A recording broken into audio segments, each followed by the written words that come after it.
আমাদের শরীরের প্রত্যেকটা কোষের ভেতরে ভাবুন তো একটা করে বিশাল লাইব্রেরি আছে, আর সেই লাইব্রেরির সবচেয়ে দামি সবচেয়ে গুরুত্বপূর্ণ বইগুলোই হল ক্রোমোজোম। চলুন আজ আমরা এই আশ্চর্য বইগুলোর গোপন জগতে ডুব দিই আর খুব সহজ করে জেনে আসি ওদের গল্পটা।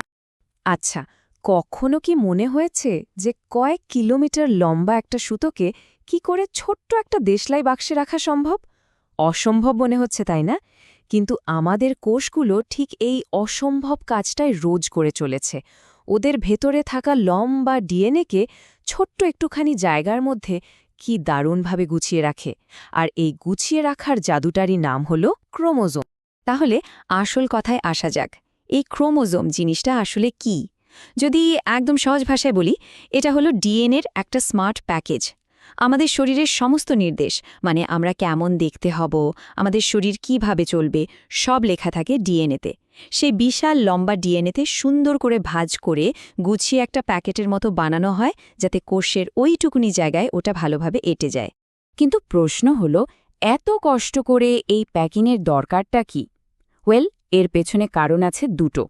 প্রথমত, লম্বা সুতোর মতো ডিএনএ যদি খোলা অবস্থায় থাকত, তাহলে তো জট পাকিয়ে ছিঁড়ে যেতে পারত, তাই না? এই প্যাকেজিং তাকে রাখে সুরক্ষিত।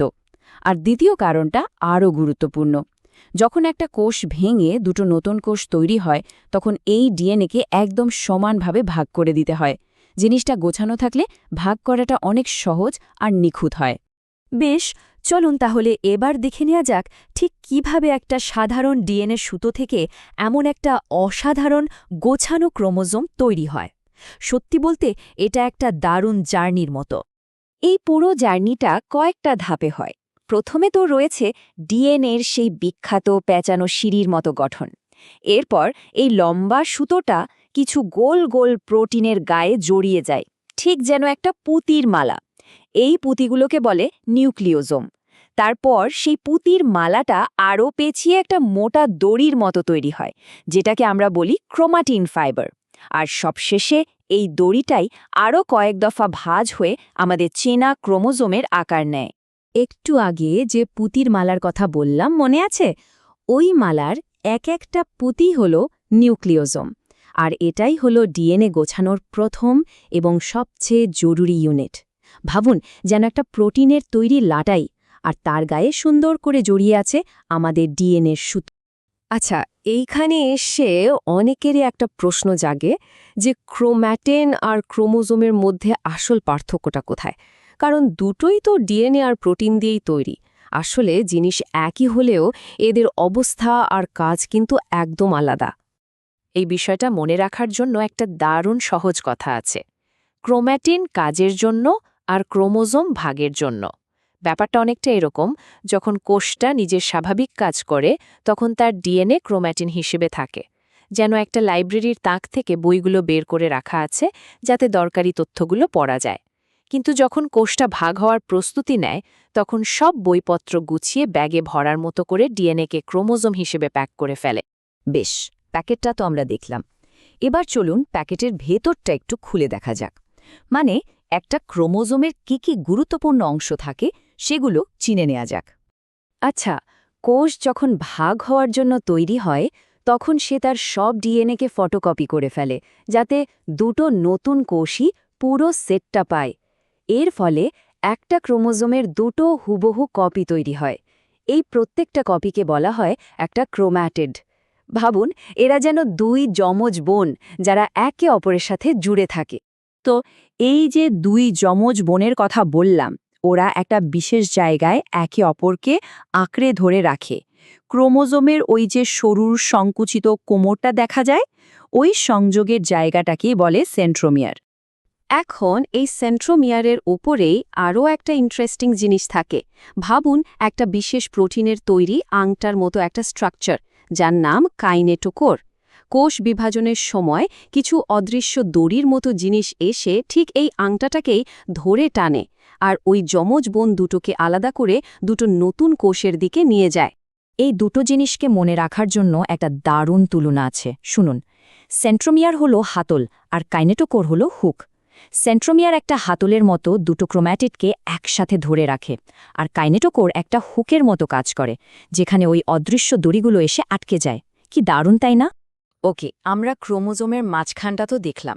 এবার চলুন একেবারে শেষ মাথায় যাওয়া যাক। আমরা জুতোর ফিতের আগায় যে প্লাস্টিকের অংশটা দেখি, ঠিক সেই রকম ক্রোমোজোমের দুই মাথাও একটা সুরক্ষার আবরণ থাকে।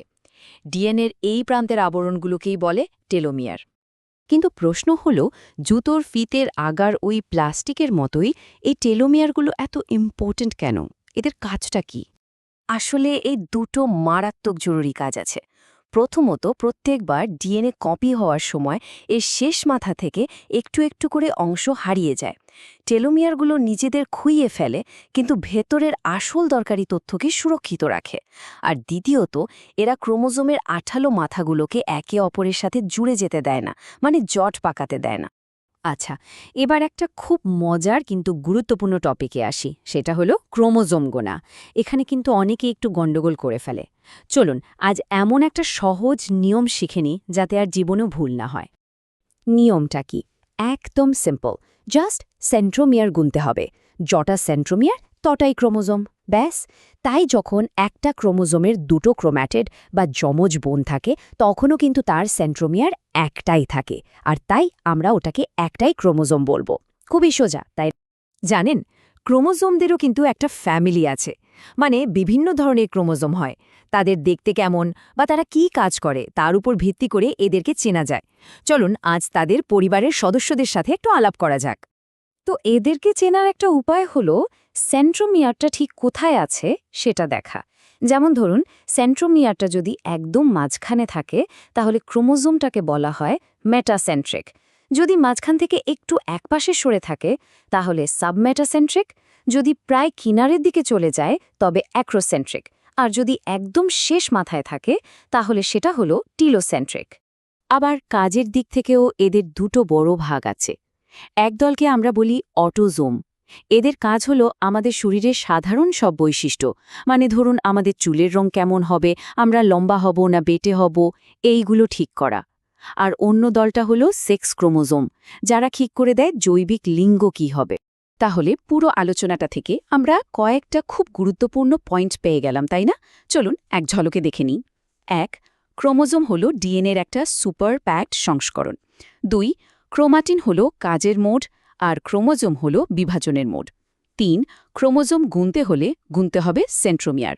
আর ৪. টেলোমিয়ার হলো ক্রোমোজোমের দুই মাথার প্রোটেক্টিভ ক্যাপ। যদি আজকের আলোচনা থেকে একটা মাত্র জিনিস মনে রাখতে বলা হয়, তাহলে এই লাইনটা মনে রাখলেই চলবে। ক্রোমোজোম হল কোষ বিভাজনকে নিরাপদ করার জন্য তৈরি করা ডিএনএর একটি ঘনীভূত প্যাকেট, যার একটা সেন্ট্রোমিয়া, হাতল আর টেলোমিয়ার টুপি আছে। যাবার আগে একটা প্রশ্ন রেখে যায়। আমরা তো দেখলাম যে কোষ বিভাজনের সময় ক্রোমোজোমগুলো কত নিখুঁতভাবে ভাগ হয়, কিন্তু ভাবুন তো, যদি এই ভাগের সময় কোনো ভুল হয়ে যায়, যদি একটা ক্রোমোজোম কম বা বেশি হয়ে যায়, তাহলে ক্যান্সারের মতো জটিল রোগের সঙ্গে এর কি কোনো কানেকশন থাকতে পারে? এই প্রশ্নটাই কিন্তু আমাদের জন্য গবেষণা একটা বিশাল দরজা খুলে দেয়।